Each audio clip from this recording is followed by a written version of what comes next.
welcome to another live podcast here at the wonderful Anchor Bar in Leesburg, Virginia. I'm your host, Michael Shanuti, and the owner of Four Corners Radio Podcast. It is my divine pleasure to introduce our special guest. Obviously, it's the summer, Paris Olympics are coming. Two-time Olympian, Dave Stevenson. Dave, how are you doing? I'm good. Thanks for having me. Of course. So, Dave, I just want to get right into it. So, tell me about your childhood and what you were thinking about and what you wanted to be when you wanted to grow up. I don't think you were going to go the path that you were thinking of. Maybe Olympic athlete, but javelin thrower. I don't think that's what you were thinking when you were a kid. Huh? No, there's not a lot of javelins that you see in Northern California growing up in farm country, and pretty typical upbringing as far as sports are concerned. You know, playing baseball, playing basketball. I got into track and field in my senior year of high school. Played basketball, baseball, but also played tennis my varsity year and track at the same time. And I was just a high jumper. Went out and I was a decent jumper in basketball, could dunk the ball in my senior year. So track coach didn't have any high jumpers. I told him I could go to meets that were offset and not conflicting with the tennis matches, and ended up doing well in the high jump, but not well enough. I was a 6'8" jumper in high school, and then went to junior college, Butte College in Northern California as a high jumper, and ended up jumping 6'10" my next year. And got introduced to the javelin late that year, my freshman year at Butte, and I got upset and threw the javelin back to the javelin throwers, and the coach said, "You're throwing the javelin next year." That's how I got introduced to the javelin. I was hitting it. Nice.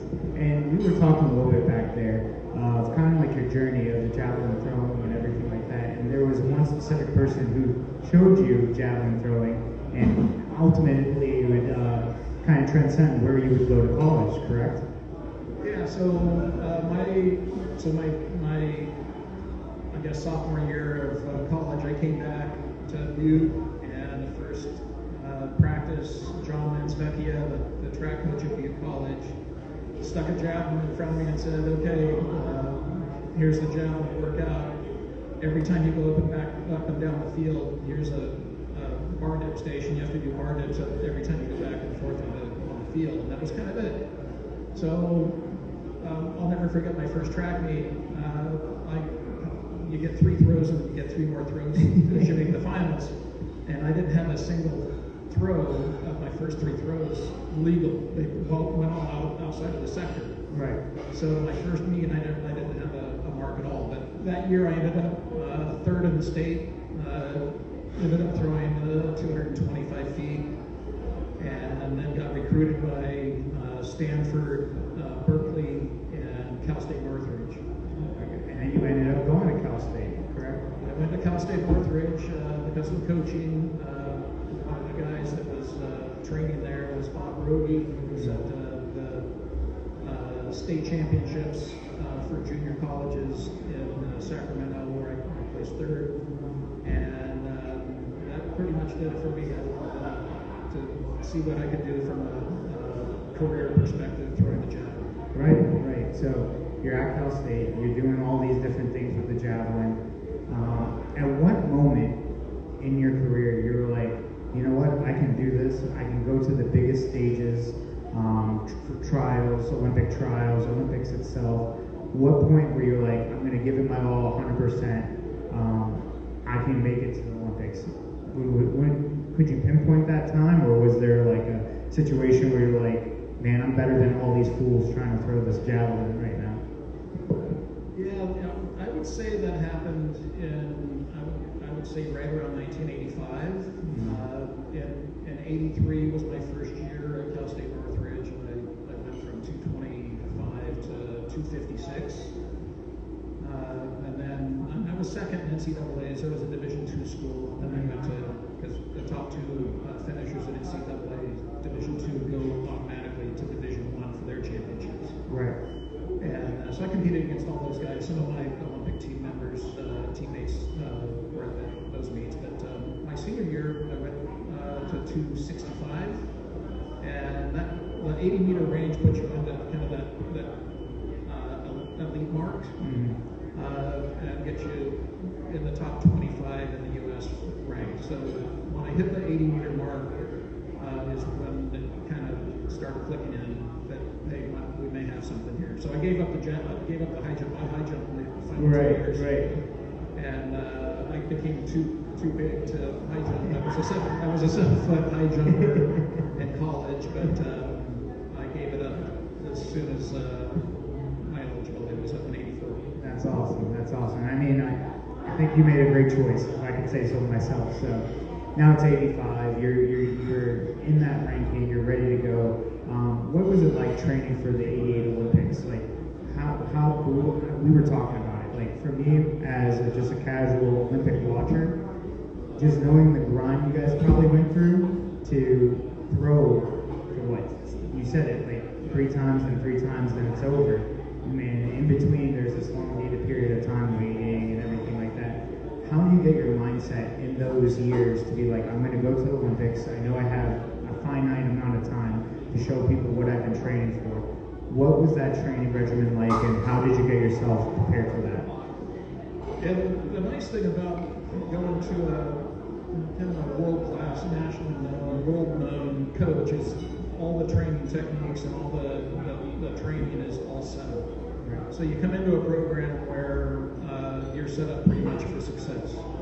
So we were throwing, with different weighted balls and things like that. You did more throwing of sandbags and balls and knocking balls, they call them, against walls than you do throwing the javelin. Right. Because you're wanting to make sure that if you get out of position with the javelin in a full run up at 90% of your sprint speed, and your level is just a little bit low, your rotator cuff is gone. Because the weight of the javelin will just tear your arm off. Right.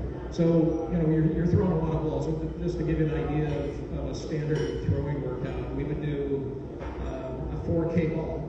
Okay, so almost 9 pounds, right? Jesus. So that was the heavy ball, and then it went from 4K to 3K to 2K to 1K. And you're doing 3 sets of 10 in one day against the wall. And you're doing a standing throw, a step back throw, and a 3-step throw. So multiply those times 10 times 3 sets of 10. So you're throwing about 350 throws a day, 4 days a week. So you're only throwing javelin one day. You're already hurting my arm. I can't do that. I can't. My shoulders are coming out. Yeah, you actually throw on harder workouts. You're throwing 1 day a week with the javelins. You're throwing everything else. You're throwing golf balls. You're throwing high-speed training, overspeed training. You're throwing golf balls for distance. It's overspeed training. Right. Just getting your shoulder ready for that and everything must have been tough. I mean, and then all of a sudden you're at Seoul, you're at the Olympic Games, you're ready to go. What's good your mindset going into there, the opening ceremonies, the Olympic Village, like what was like the surreal feeling? It's like, man, I'm here now. I'm here with all these incredible athletes, not just from the US, but from all across this earth, basically. Yeah, so when I made the Olympic team, I was the national champion in Indianapolis in '88, and after that, your life kind of changes, and you go on a program and schedule that is given to you by your governing body, USA Track and Field, back then, and you show up, report, and you're doing different things, for them. When we went to Seoul, we had the opportunity to go to a nicer training facility away from Seoul. So I went on that program with the track team to Tokyo. Right. And so we did that acclimation and had better food to eat. We had, basically one-on-one facilities. We shared that facility with the Canadian track and field team. So that was kind of interesting because we had, Ben Johnson and Carl Lewis, on property at the same time for a couple of weeks. There you go. It was very interesting, and we know the outcome of that. Yeah, it's really cool, being around world-class athletes and just watching them warm up, watching Carl Lewis warm up in the long jump. he's warming up at 25 feet, and we'd be lucky to jump 23 feet, right? So it's a different animal when you're around just a lot of very, very technically high talented people. Right. Yeah. And it's kind of like, I mean, obviously I'm not going to be an Olympic athlete anytime soon, was it? So, I mean, seeing all these people would have been, I've been starstruck. So when you went there, was there a person, I know you said Carl Lewis and Ben Johnson and all these guys, is there a person that you heard of, or there was somebody you were really excited to see? Because there have been stories, I mean, from all over the Olympics, athletes go see other athletes. Was there somebody in javelin throwing or in another sport that you were excited to see in that Olympic game? Not really, because your opportunities leading up to that, you're around them anyway, and all the track meets leading up to that. So in '87, when you're at the Mount Sac Relays, or you're at the Bruce Jenner Classic, or you're at the Pepsi Invitational at UCLA, right? They're all there. So you've already seen them. Right. But one thing that you hadn't seen is what I look forward to is being an athlete in the Olympics. You have an area where you have a set-aside area, so you have tickets to every final. Right. So I took advantage of wanting to see Ben Johnson and Carl Lewis in the 100-meter race. So that was a unique experience because I've never seen that happen at that level. Right. And a lot of publicity, a lot of TV coverage. They were out on the track with TV crews every day in Tokyo, and I was sitting about 8 rows up on the 40-meter area, and I'll never forget that race. That was a lifelong memory that I'll never forget. Of just how powerful both of them were, and just watching Ben Johnson at the 40-meter mark just destroy the field. Yeah. But unfortunately, he was caught with enhancement drugs. So. Okay. I mean, at least you got to see something historical and was able to see it, and it's great to hear that it's not just like one side. It's like, oh, I'm just going to do my own thing. I want to see other people, maybe from in other sports to see, and it's great. But going back to javelin, we have to talk about your event. So you take us through your mindset the day of, and the moment you were going to the event. What were you thinking, and how were you feeling? Obviously, was there butterflies? I know you were saying, obviously, there's stuff leading to the Olympics, the trials, the championships, the invitationals. But what were you feeling in that moment? Like was there like I'm going to go do this, I'm going to try my best, obviously, but what was going through your mind?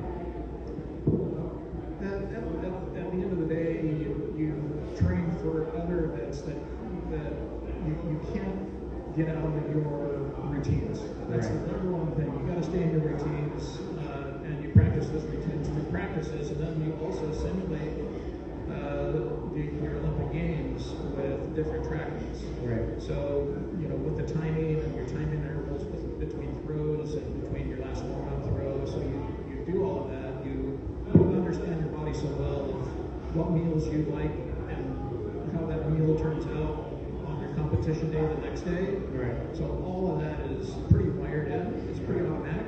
Right. You don't change any of that. So the timing is, and really the thing that's on your mind the most is just calm down.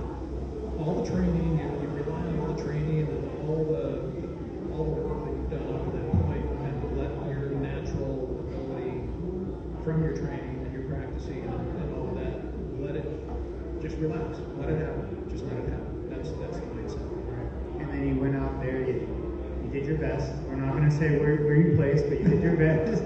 You can say it. It's okay. I was 14th in Seoul, and I was 15th in Atlanta. We'll get to Atlanta, but yeah. I mean, let's be honest. We did talk about that. I mean, like we getting to the Olympics is an accomplishment in itself, and you did that, and that's something that you carry on. So now that Seoul is over and that Olympic is over, what was your mindset going into like, okay, now I have 4 years, I have something to do for '92, Barcelona. Take us through that mindset, and then unfortunately what happened next. Yeah, so in in '92, I was ranked second in the U.S. I think I was ranked 11th in the world or something like that. And the Olympic trials were in New Orleans. Yeah. And I had the flu that week, Right. and couldn't keep anything down, couldn't keep anything in. Got through it, and I think I placed sixth. I think I was sixth at the trials, and it was just bad timing. So after '92, when I retired, I was very disappointed with the whole thing, and thought, you know what, I want to get on with my career, and went into technology with a guy that I knew out of Knoxville, Tennessee, where I was training, and then literally 3 months after I went to work for him, we were acquired by a company here in Herndon, and we moved the company to Herndon, and then fast forward 3 years, I had not picked a javelin up. They were in my basement, a crawl space in the basement, and that very boss that I went to work for was over at the house and opened an access door to where the javelins were in the crawl space. And he's like, "Hey man, it's pretty nice outside." This is November day, I'll never forget. And it just happened to be a really nice day. And he goes, "I've never seen you throw one of these. Let's go out and show me how to throw this thing."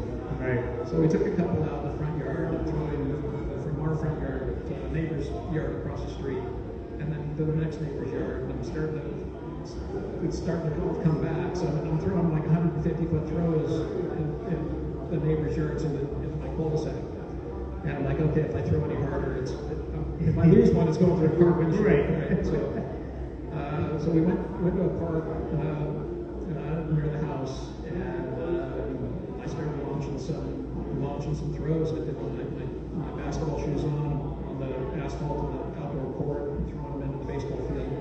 No one was around, and I had some 260-foot throws.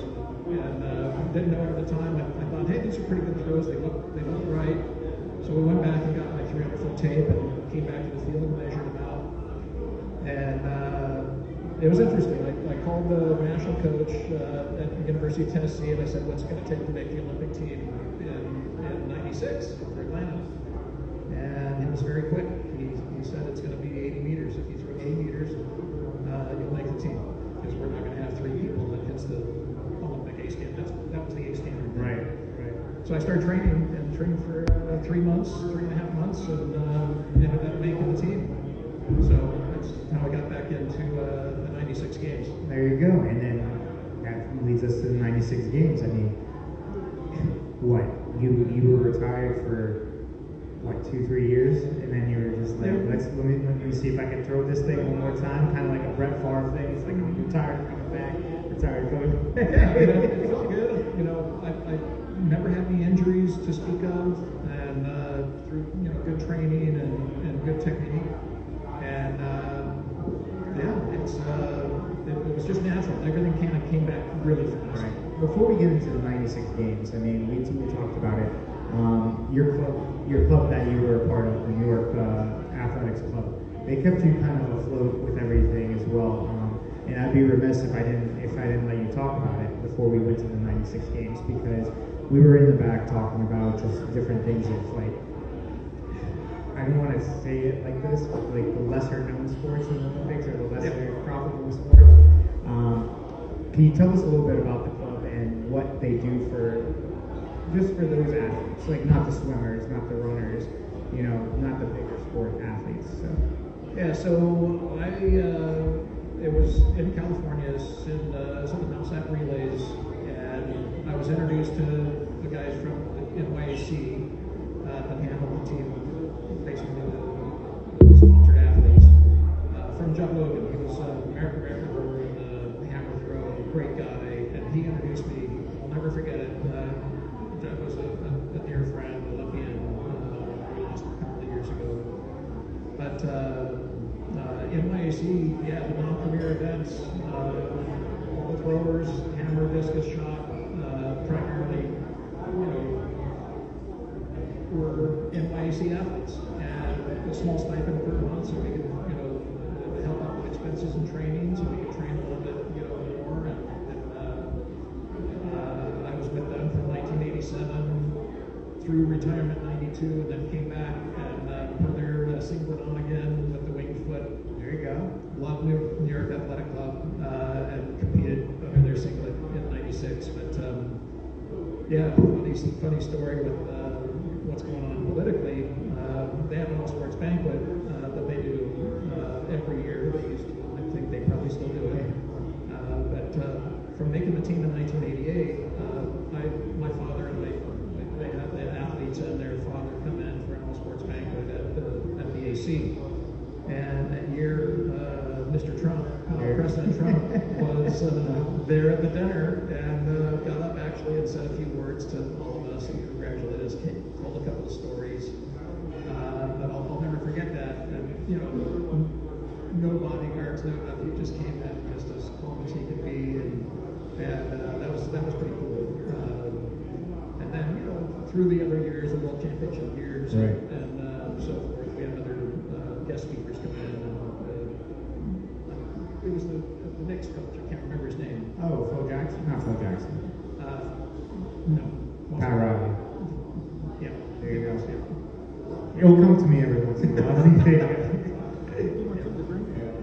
No, that that's was cool. Yeah, hats off in NYC. Sea Ray Boats that sponsored me from '87 through '92 through the Olympic Javelin program. They were critical to my success, allowed me to train basically 2 days during season, and then which worked out well for their marketing season. They did all their in-house videography and collaterals and so forth. So I went full-time with them when I was able to, but they let me go part-time, being paid full-time during the season. Right. So huge thank you to both NYC and Sea Ray Boats. Absolutely. Got it. No, and that's why I wanted to give you the chance to talk about it, because not a lot of people think, like, we talk, that training takes forever, and for you to be able to get the time to train and them helping you out is amazing, especially segue to 1996, where you came out of retirement, you're ready to go again. Can you tell us about that? I mean, we already talked about it. You picked up the javelin in Herndon, you were throwing it, you said, I got to get to A standard, you got to A standard. Now it's a realization, like, I still can do this, I still can go and compete and do these things. What was the mindset? Was like there wasn't a thought in your head, you were like, maybe I'm too old for this shit? Or it was like, what was that like, getting over the hump? It's like, I'm going to Atlanta, I'm going to take care of this, I'm going to go and compete and see if I can medal one more time. Yeah, coming back out and throwing at a good distance without, really was just from muscle memory and technique. And, just with a little bit of training, kicked into that. To kind of give you an idea of the training differences from the early years. Right. During the season, I was on the track at 9 a.m. To noon, and then break for lunch, and then back from 2 to 4 for the second session, and then at 5:30, we'll be off to a part-time job at Circuit City. So, during that whole time, it was like 35 years. Oh yeah, it was crazy. So long days, very long days. But with Sea Ray, when they kicked in, I showed up to work at 7 a.m. and noon, and then went to the track and was there until 4. Right. And so that was kind of the difference there. But being here in Northern Virginia, training in '96, it was, I was throwing off of target runways, kind of sneaking into the facility because javelin kind of was frowned upon with groundskeepers. I was going to say, don't bring the sprinklers. You hit a sprinkler. We were in Northern Virginia, yeah. They get mad with golf balls. I can only imagine with javelins. Yeah. So it was. But like I said before, you're not throwing the javelin a whole lot. You're throwing the weight balls and sandbags and things like that. Yeah. A lot of massive ball work. So then, there's not a lot of javelin throwing involved. Maybe 1 day a week there's a lot of javelin. Right. And then like we talked about, I mean, like it's anything, right? With any pro or football, basketball, or if they're football, baseball, they're not throwing the actual ball that they're doing. They're weighting it, they're doing all these different things.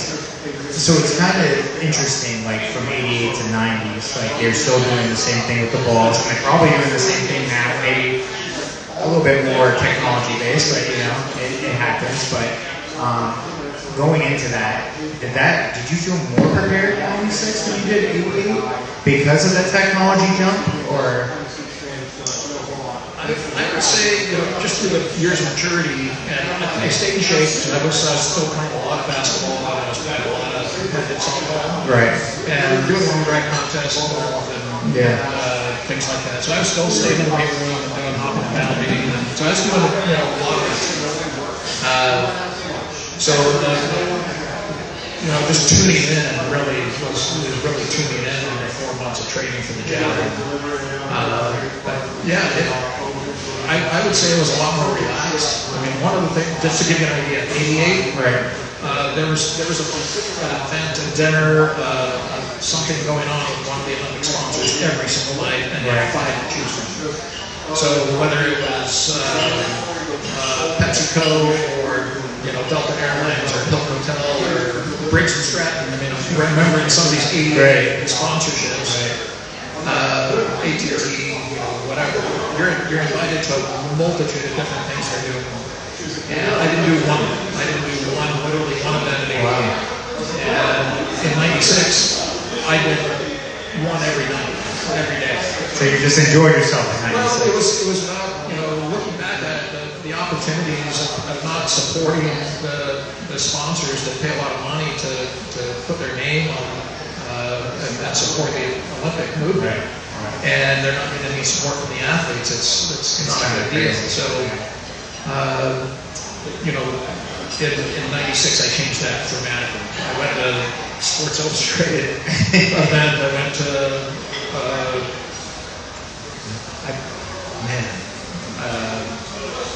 went to Home Depot then. I went to a lot of I guess. I mean, it was Atlanta, so I assumed that a lot of American companies would have done that. But and that's another thing. Like it being in Atlanta, and then obviously you went to Seoul in '88. It being in Atlanta, was there more of a calmness of it being home field advantage kind of thing? I'm not saying obviously it wasn't your hometown or anything, but still it's Atlanta. It's not too far. Did you feel more relaxed? I'm not in a foreign country. I'm not doing different things. Obviously, you're enjoying yourself more because you're more mature. But what was that feeling in '96 of it's in Atlanta, U.S. soil? I'm more relaxed. Can you tell us how you were feeling during the week and the event itself? Yeah, it was probably the coolest thing about it is the family and friends. It made it a lot more affordable for them to go. Exactly. And so I was doing well in technology, and so I rented a doctor's estate just outside Atlanta, and it was a fantastic property. And all of both sides of my family, my wife's family come in, and my family came in, and it was very comfortable for everybody. And so from that perspective, it was a lot more expensive for Seoul, and not many of the family members went. It was just one of those deals. And then going over to Asia was kind of tough. Challenging but yeah, the home advantage. I've competed at Georgia Tech many times, so that was kind of easy. But it doesn't really matter having a home turf advantage. It's all about when you show up in the stadium and you get a little bit of wind, and you key off of different things that are occurring. The backdrop. No, I'm going to be aiming for that bleacher. That's my aim. That's my goal. It's to try and hit that. That's 375 feet away. But yeah, it's I've had my personal bests at locations that I've never been to ever before in my life. So as far as venue, big advantage. Family could attend. That was great. That's awesome. No, having that feeling is great. And you did mention your placing in the '96 Olympics. You did better, right? And then you got. It was about the same. I think low 260s. I think it was 263 or 262. So it bragged 8 years. Didn't have a personal best. You know, some guys come out and have a 20-foot personal best in the Olympics. Right. That happened actually in, I want to say, LA. Or no, might have been Seoul. Tapia Portos from Finland had like a 6-meter personal best. Oh my God. he was probably dead excited and he was just like, yep. I think that might have been LA. That might have been but yeah, things like that do happen, and that's just pretty cool. I mean, a lot of people say, well, if you throw your personal best, you probably could finish the Olympics out of one. Yeah. Yeah, you just got to have it on the day. That's the thing. You just got to have it on the day. That's why it's so crazy to me, training for 3.5 years or so, just to throw it 3 to 6 times and seeing if you can get the personal best, and hopefully you can beat God knows how many people doing the same thing that time around. Oh yeah, it's it gets interesting when what they call it in all the jumps and all the throws, they call it you're on the bubble. Yeah. So you're right there on your first 3 throws. You're trying to make it into the top 8 for the medal round, so you get an additional 3 throws. Right. And that's the other thing. You want to train, especially in the throw events. You want to try and train for your best throws in your first 2 throws, because you want to guarantee yourself the spot all the last time. Right. So there's a lot of psychological work that goes into play. That when you're hardly an athlete outside, you're in the top 5 in the U.S. Right. The Olympic Committee kicks in at no charge. Sports psychologists and folks like that. You have so many more advantage as an athlete, nutrition, training if you want. Different types of training. The psychological side where you have, you're going to a session out in California or to Colorado, and you can go to the session or not, and that's a world-renowned sports psychologist. Yeah, so if you want, maybe you get too excited, you get too pumped up, and you need, relaxation techniques before your big event. You can get one-on-one session training from a world-renowned sports psychologist at no cost. I mean, that's awesome. No, that's awesome. I mean, it just shows that how much we care about our athletes, and we want to make sure that they're at their top peak performance. Especially like you're saying, like some people might be too nervous and they're just like, "What do I do now?" Or just the opposite. Yeah, you're not getting excited enough. Yeah. Wake up! I'm too relaxed. It literally happens. I love it. But so 96 happens. It's over. What was your thought process after that? Was that like you're like, that's it, I'm done, or am I going to try for one more? Like, that's maybe not the next Olympics, but who knows? Maybe you were thinking about the next Olympics, but were you thinking about like maybe some more invitational, some championships that you could have competed in, or was it that it? Was it it? That was it. Okay. Short and sweet. I figured. Yeah. But that's awesome. So yeah, it was. When you make an Olympic team, your life changes. I mean, like in '96, like I said, you take advantage of a lot of different things, and then you make the World Championship teams and the Pan American teams and things like that. I went to Cuba for crying out loud. I was there for 3 weeks.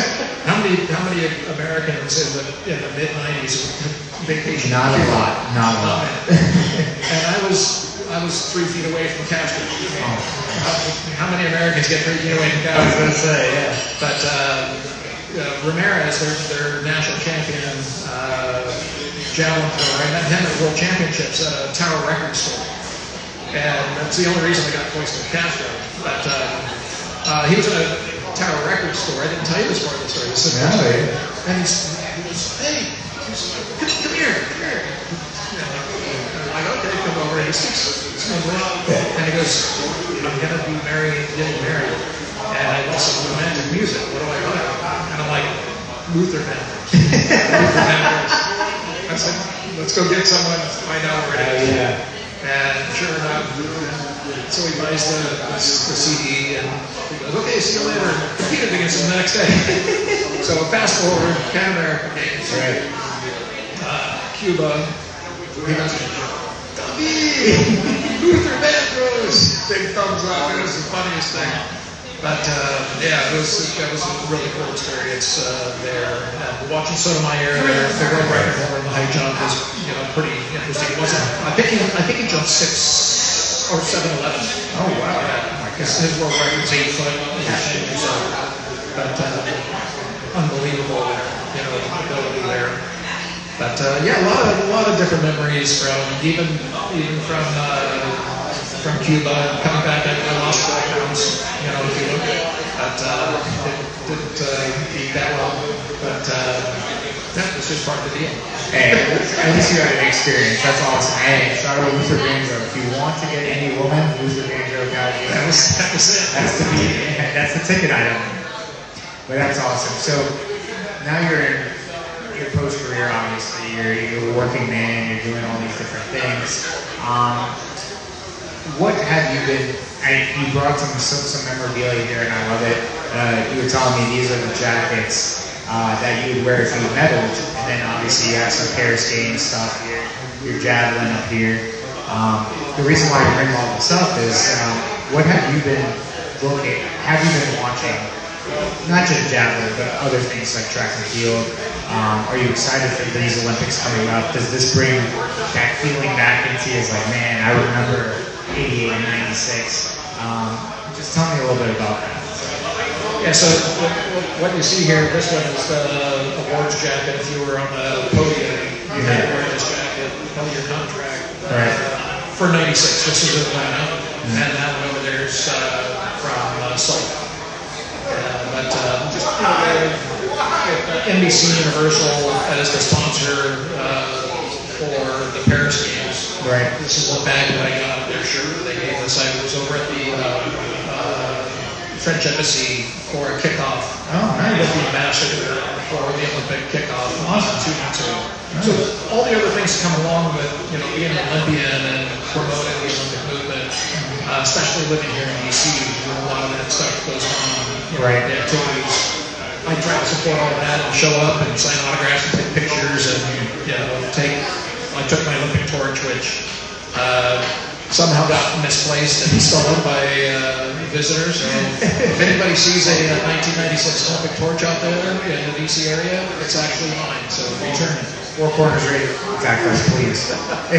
I didn't report it to the police. I just figured, someone wanted it, I guess, a little more than I did. But I ended up bidding for that in a silent auction.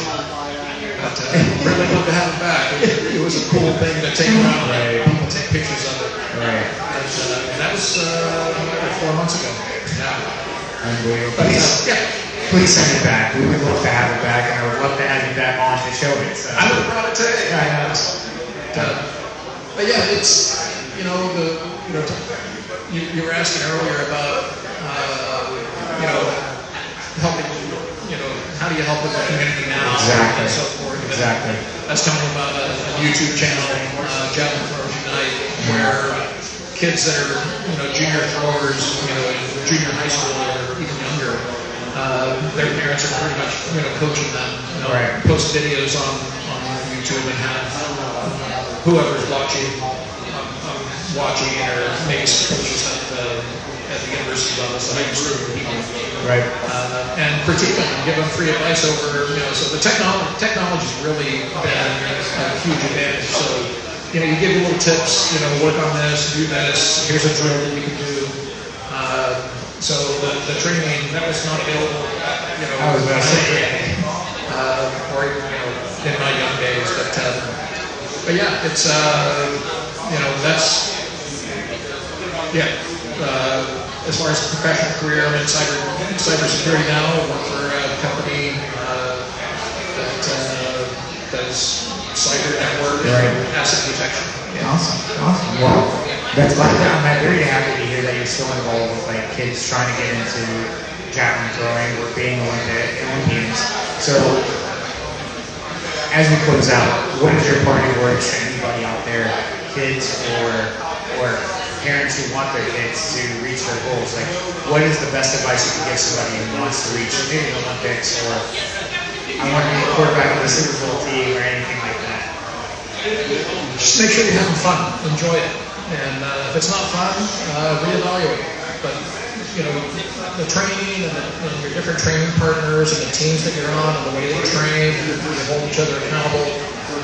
Even though, you know, with track and field, it's an individual event. You don't have a team per se, but your training partners are behind you all the way. And if you don't have a good training environment, you're probably not going to succeed. So, you know, a lot of different things like that have going on. So my advice is to any up-and-coming athletes or young athletes, if you're not having fun, that's the first criteria. Second criteria, stay with it, stick with it, and discipline is your number one asset. You've got to be consistent in your workouts, and whether it's soccer, I don't care if it's a team sport, I don't care if it's javelin throwing, high jumping, or baseball. Put yourself in a good environment and have fun. I love it. No, that's the best thing. I mean, what they say, like, if you love what you do, you never work a day in your life, kind of thing. Same exactly. Same exactly. And that bleeds over. That's why, you know, with athletes that I think that you know, somewhat of even if you've done well in high school, you're probably going to do well in your career because you know the discipline. You know you have to study. If you're going on to college and playing sports, you have the discipline from training. You got to study and keep your grades up so you can be eligible academically. And then when that career change, when you go from being an athlete into your career, you got to do your homework. You got to do your research. You got to be the best that you can be at your job. Know your technology, whatever that might be, whether it's cybersecurity or a technician on a HVAC system. Yeah, no, I love it. David, thank you so much again for coming on and sharing all these stories with us. And this memorabilia is awesome. I know we want you on after the Olympics if you're willing to come back out. Absolutely. Yeah. So thank you guys again for tuning in here at Anchorboard in the village of Leesburg. My name is Michael Schwagedy. I am the host of Four Corners Radio. Like, download, subscribe, and comment on all our stuff. And yeah, like I said, we'll have you back on after the Olympics. And you know what? I'm going to watch the javelin throwing way more than I did last time. Curtis Thompson. Oh, Curtis, if you're watching, just let it happen, baby. If he has a personal best, he'll be in the medals. Easy. I'm not promoting gambling, but maybe promoting. And Curtis, you were born on my birthday in 1996. February 8th, same birthday. I was in Atlanta. You were being born. I love it. Thank you guys again, and we'll see you next time.